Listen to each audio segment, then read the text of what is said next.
નમસ્કાર, હું આદર્શ છું. વેલકમ ટુ આદર્શ education society. Standard 10th, Subject Science, Chapter 16, Sustainable Management of Natural Resources. Dear students, the last video we have discussed why do we need manage our resources. Today we discuss forests and wildlife. What is the importance of forests and what are the importance of wildlife? See, forests and wildlife. Forests are biodiversity hotspots. Biodiversity means what? These are the areas that support all the natural ecosystem. And here is the number of species, a variety of species found here. However, the range of the different life forms, bacteria, fungi, ferns, flowering plants, nematodes, insects, birds, reptiles, and all the varieties of the different varieties are found here. So this is, we are saying, biodiversity hotspots. One of the main aims to conservation is try to preserve the diversity. This you have to preserve. Okay, we have inherited. This comes from the since long. So experiments and field studies suggest that otherwise what will happen? Loss of diversity may lead to the ecological imbalance. You know that suppose in the food chain, if any one animal will extinct means the what we are saying, the food web becomes imbalanced. So that is why each and every species or each and every living organisms are so important in the biodiversity. See, next one is the heading is stakeholders. So to whom we are saying stakeholders means what? The people who are associated with forests directly or indirectly. Either directly or indirectly, they are said to be stakeholders. Okay, now we will discuss the point wise one by one. See, who are they? People living in and around the forests, and forest department, and industrialists, and nature and wildlife enthusiasts, founder, lovers, nature and wildlife lovers. So these are all said to be what you are saying, the stakeholders. See, the people, first point we will discuss now.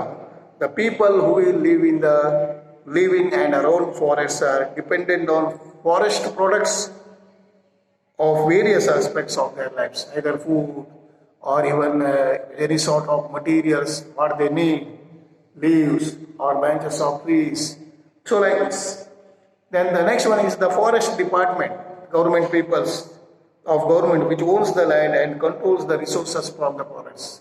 So they also part what we are saying, and they are also called as stakeholder because they are taking care about the land and controls the resources of the forests. And next one is the industrialists. These are also the industrialists from those who use some of the, actually they need all the aspects, even wood, timber and so on. But here given the tendu leaves, TENDU, very important, tendu leaves to make BDs. Sometimes I'm asking the objective questions. Tendu leaves, BDs for making the BD to ones with the paper mills and who use various products, forest products, but are not dependent on the forest in any one area. So they are also dependent on the forest and they will also, what you are saying, they will harm the forest also. Then the next one is the wildlife and nature enthusiasts. These are the nature enthusiasts, wildlife. So they are lover of the forest and their nature. They want to conserve the nature in the pristine form. PRISTINE. Pristine means in the original form. So these are all said to be directly or indirectly, they are dependent on the forest or taking care of the forest. So they are said to be stakeholders. Okay, now next one. Let us now look. Each of the groups needs or gets out of the forest. The local people also they need large quantities of firewood, small timber, and thatch means narrow strip of this. Bamboo is used for to make a slats. Okay, narrow strip for making the nets, and here thatch means straw for herds and baskets for collecting, storing food materials, even implements for agriculture, fishing, hunting, and these are all largely made of wood. So that's why forests are the sites for even for fishing and hunting are also largely made of the wood. And also forests are the sites fishing and hunting also. In addition to the people gathering the fruits, nuts, medicines from the forest, and their cattle grazing, feeding the domestic animals and areas or feed on the fodder which is collected from the forest. So these are all the what we are saying. The local peoples are affecting or dependent on the forest. Do you think that such use of forest resources would lead to the exhaustion? Exhaustion means what? Going to end. Do not forget even here you will remember that. Do not forget that before the British came and took over the most of our forest areas, people had been living in these forests for centuries. They had developed practices to ensure that the resources were in the sustainable manner. Sustainable means what? In the manageable manners. But after the British took control of the forests, in which they exploited many of the forest value of the forest, or even the what you are saying value of the trees and so they are exploited their own use ruthlessly. That means without carelessly, without thinking, for their own purpose. These people were forced to depend on much smaller areas and forest resources started becoming overexploited those times. Then the forest department and in independent in India took over from the British, but the local knowledge and local needs continued to be ignored in the management of the practices. Thus, vast tracts of the forest have been converted into monoculture. Monoculture means what? Only single plants are growing. They cultivating the single crop at a time. For example, here given the leaves, for example, monoculture of pine trees, teak trees, eucalyptus is only growing. Eucalyptus means only growing the eucalyptus. So this will all what will happen. This will affect to the biodiversity. Many of the animals are going to extinct. Okay, so this destroys a large amount of biodiversity in that areas. Okay, then not only this, the varied needs of the local people, for example, leaves for the fodder, herbs for medicines, fruits, nuts for food. So this all dependent on the forests. So such plantations are useful for the industries to specific products and are important source of revenue, means income, forest department from the forest. Now, industries, would you consider the forest as merely a source of raw material for its factories? A huge interest groups lobby the government access the way to these raw materials artificially at the low rates.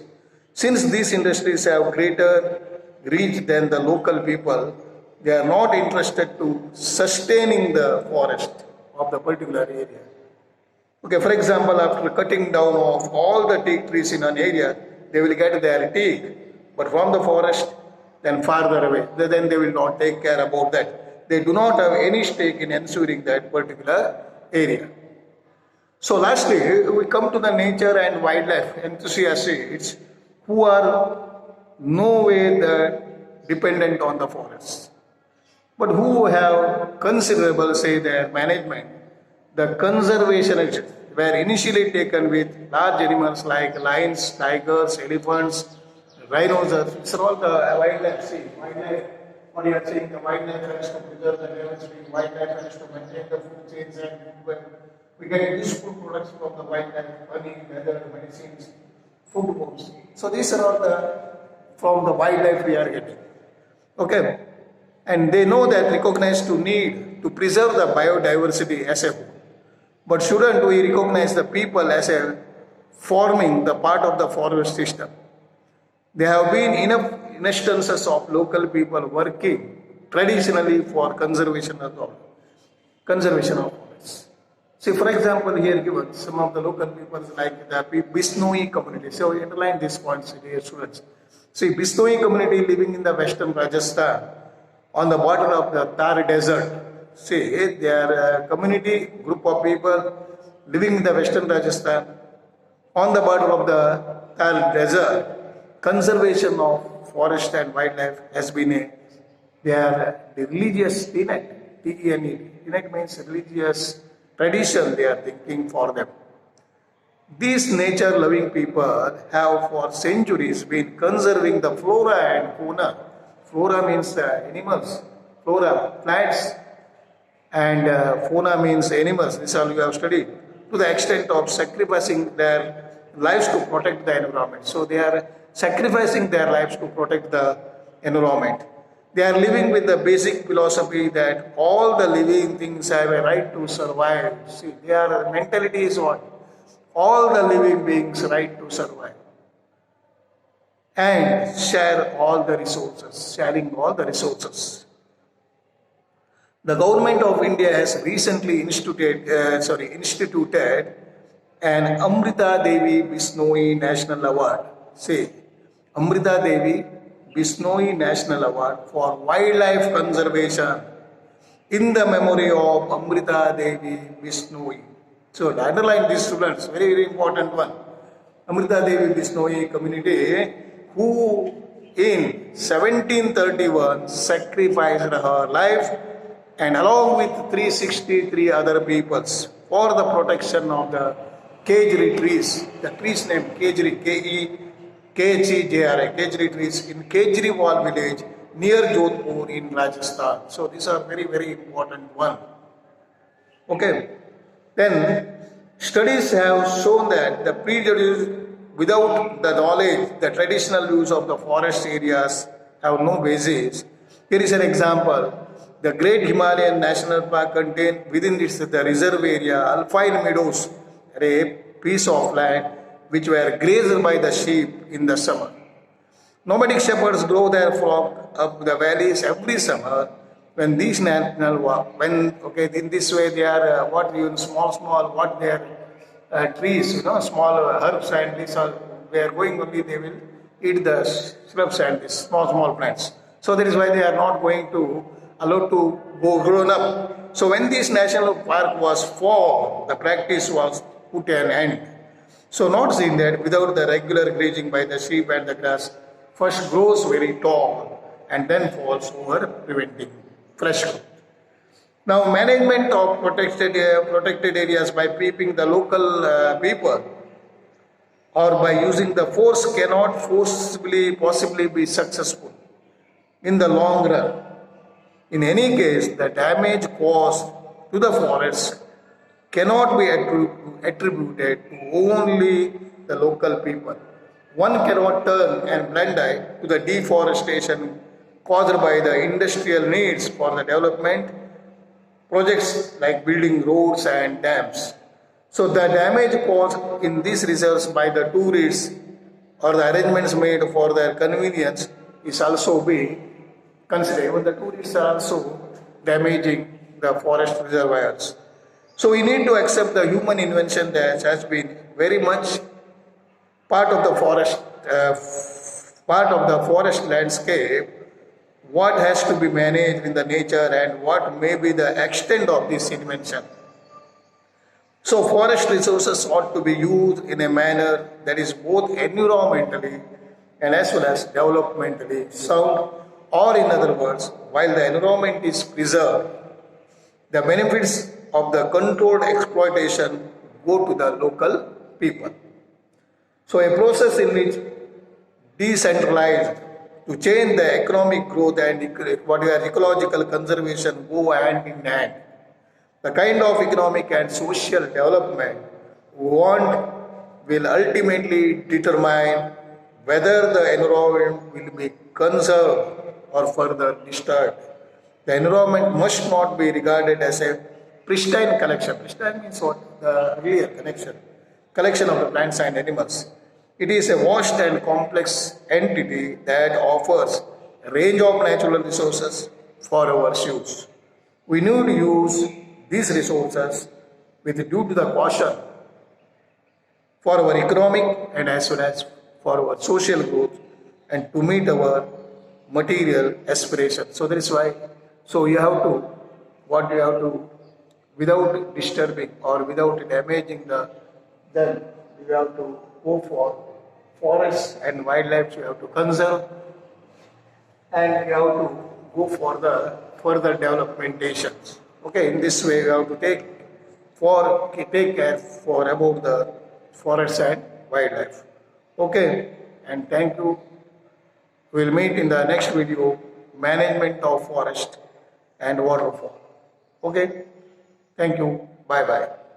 Thank you for joining us